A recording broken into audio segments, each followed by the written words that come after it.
Praise lord అందరికీ. ఈరోజు మనం చెప్పుకోబోయే మాట ఏంటంటే, receive the prize of Christ. Peace I leave with you, my peace I gave to you. I do not give to you as the world gives. Do not let your hearts be trouble and do not be afraid. John 14:27. Peace అంటే problems లేకపోవడం కాదు. Piece అంటే problems మధ్య కూడా జీసస్తో నడవడం. ఈ వర్స్లో Jesus తన డిసైపుల్స్కి crucifixion ముందు మాట్లాడుతున్నారు. వాళ్ళు కన్ఫ్యూజన్లో ఉన్నారు, వాళ్ళు చాలా ఫియర్లో ఉన్నారు, ఏంటి అని టెన్షన్ పడుతూ ఉన్నారు. అప్పుడు జీసస్ వాళ్ళకి మనీ ఇవ్వలేదు, పొజిషన్ ఇవ్వలేదు, సక్సెస్ ప్రామిస్ కూడా వాళ్ళకి చేయలేదు, కానీ ఒక ప్రైజ్లెస్ గిఫ్ట్ ఇచ్చారు, మై పీస్ అని. వరల్డ్ పీస్ అంటే టెంపరీగానే ఉంటుంది. సిచ్యువేషన్ బాగుంటే పీస్ ఉంటుంది, మనీ ఉంటే పీస్ ఉంటుంది, పీపుల్ మంచిగా ట్రీట్ చేస్తే పీస్ ఉంటుంది.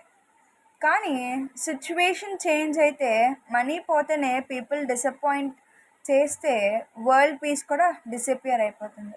జీసస్ పీస్ మాత్రం పర్మనెంట్, ఎందుకంటే అది సర్కమ్స్టెన్సెస్ మీద డిపెండ్ అవ్వదు, జీసస్ ప్రెజెన్స్ మీద డిపెండ్ అయి ఉంటుంది.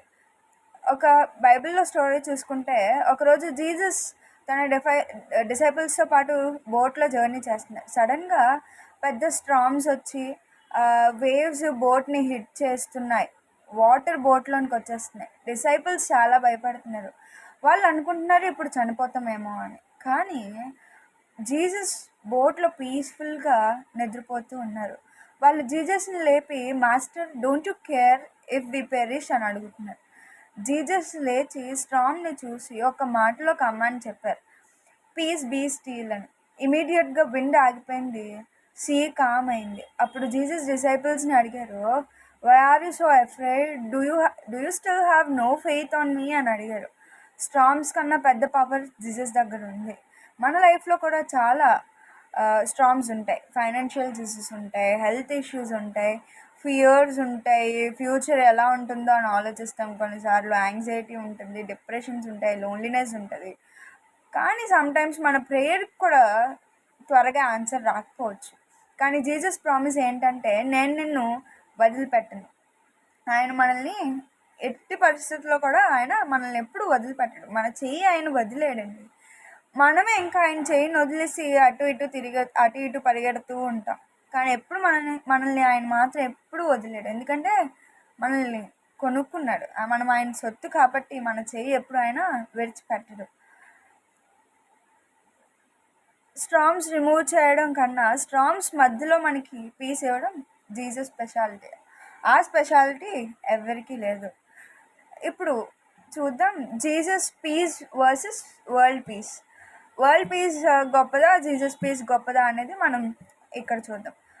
వరల్డ్ పీస్లో సర్కమ్స్టెన్సెస్ మీద డిపెండ్ అవుతూ ఉంటుంది, కానీ జీసస్ పీస్లో గాడ్స్ ప్రెసెన్స్ మీద డిపెండ్ అయి ఉంటుంది. జీసస్ పీస్ అనేది వరల్డ్లో పీస్ అంతా టెంపరీగానే ఉంటుంది.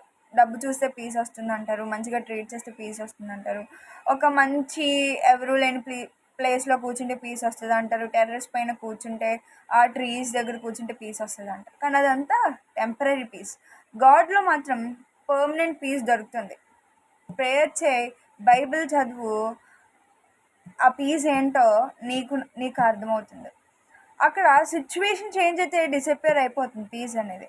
ఇక్కడ స్ట్రాంగ్ మధ్యలో కూడా నీ హార్ట్ని కామ్ చేస్తుంది పీస్ అనేది. కొన్ని బైబిల్ వర్సెస్ చూద్దాం. ఐజియా 26:3లో మైండ్ గాడ్ మీద ఫిక్స్ చేసిన వాళ్ళకి పర్ఫెక్ట్ పీస్ ఇస్తాడంట. అలాగే ఫిలిపియన్స్ 4:6-7లో చూద్దాం. దేనికి వర్రీ అవ్వకండి, ప్రేయర్లో గాడ్ దగ్గర చెప్పండి, అప్పుడు గాడ్స్ పీస్ మీ హార్ట్స్ని గైడ్ చేస్తుంది అని. సామ్స్ 46:10లో కూడా be still and know that I'm God అని. రిమెంబర్ దిస్, పీస్ అంటే లైఫ్లో స్ట్రామ్స్ లేకపోవడం కాదు, స్ట్రామ్స్ మధ్యలో కూడా జీసస్ మన బోట్లో ఉండడం. ఫియర్ని ఫెయిత్తో రీప్లేస్ చేయి, వరీస్ని వర్షిప్తో రీప్లేస్ చేయి, యాంగ్జైటీని ప్రేయర్తో రీప్లేస్ చేయి, డౌట్స్ని గాడ్స్ వర్డ్తో రీప్లేస్ చేయి. మన కంట్రోల్ వదిలేసి జీసస్ కంట్రోల్లో లైఫ్ పెట్టినప్పుడు రియల్ పీస్ అంటే ఏంటో స్టార్ట్ అవుతుంది. ఆమేన్.